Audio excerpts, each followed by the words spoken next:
Today, we are going to pull back the curtain on a lost world religion. I mean, this was a religion whose core idea was so powerful it stretched across continents, it challenged empires, and believe it or not, it still echoes in the way we talk and think today. We are talking about Manichaeism. So, you've probably heard this word before, right?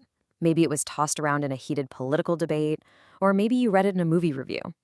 It's one of those words that gets used to describe a very specific, kind of extreme way of looking at things.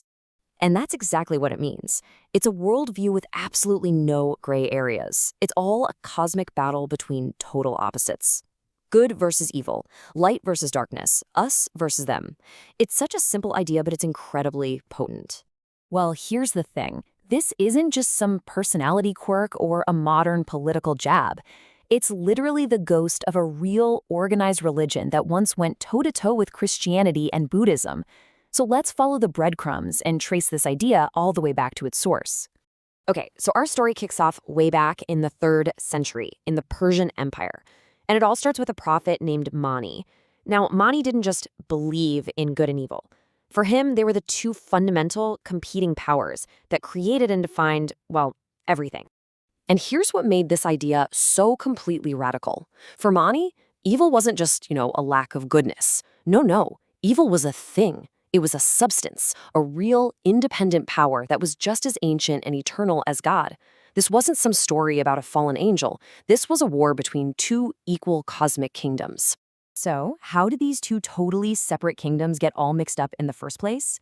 Well, the Manichaean myth is basically a cosmic rescue mission. The story goes that the Kingdom of Darkness launched a surprise attack on the Kingdom of Light. And in that huge battle, tiny particles of divine light got captured and imprisoned inside the material world, inside plants, animals, and especially inside us humans. Manichaeans saw all of history as a giant 3-act play. Act 1, the past, when everything was separate and pure. Act 2, the present, that's our time, which is this messy, painful mixture of light and dark. And Act 3, the future, the grand finale, when every last particle of light is finally liberated and darkness gets locked away for good. Your whole purpose in life was to help free those trapped particles of light.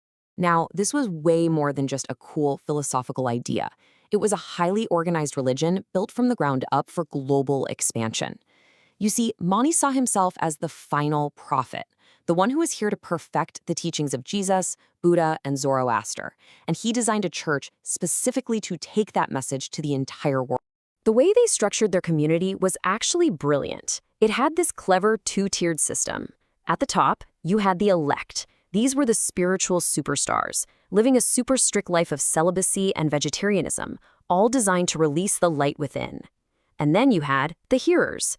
They were the lay followers, the supporters. They followed a simpler moral code and hoped that, in their next life, they'd be reborn as one of the elect. This setup was the key to their success. It created this perfect, sustainable model. And oh boy, did this model work. I mean, look at this. For over 1,000 years, Manichaeism was a major global player. It pushed west into the Roman Empire, where it was brutally persecuted, and it traveled east along the Silk Road, eventually becoming the official state religion of the powerful Uyghur Empire in Central Asia. Its last traces didn't vanish until the 14th century in China. Incredible. So how did they pull off this incredible spread? Well, they had all the pieces of a successful world religion: a charismatic founder, their own unique scriptures, a clear church hierarchy. But the real secret sauce was their message. It was a promise of salvation not just through faith, but through gnosis, a special secret knowledge that let you understand the cosmic drama you were a part of. But here's where the story gets really wild.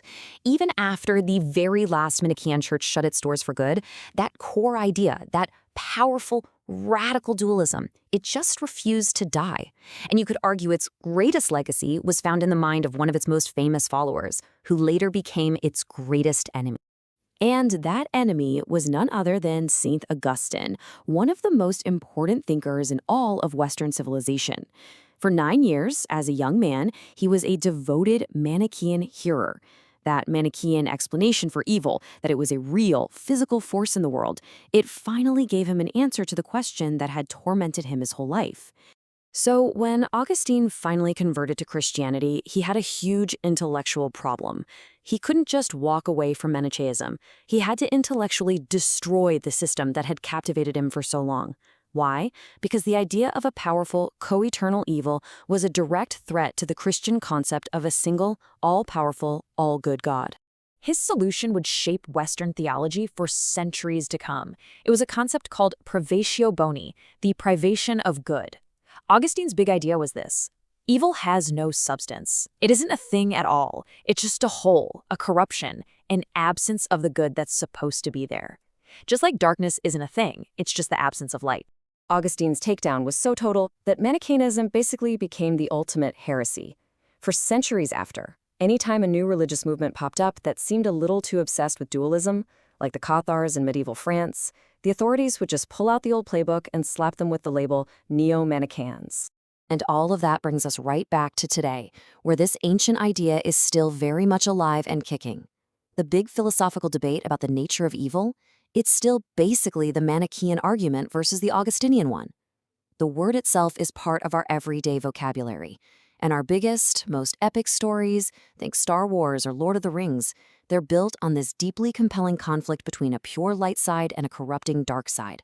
It's a perfect framework for storytelling.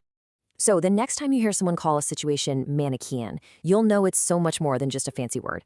It's the echo of a lost religion, a forgotten cosmic war, and a profound question that, honestly, we're still trying to answer.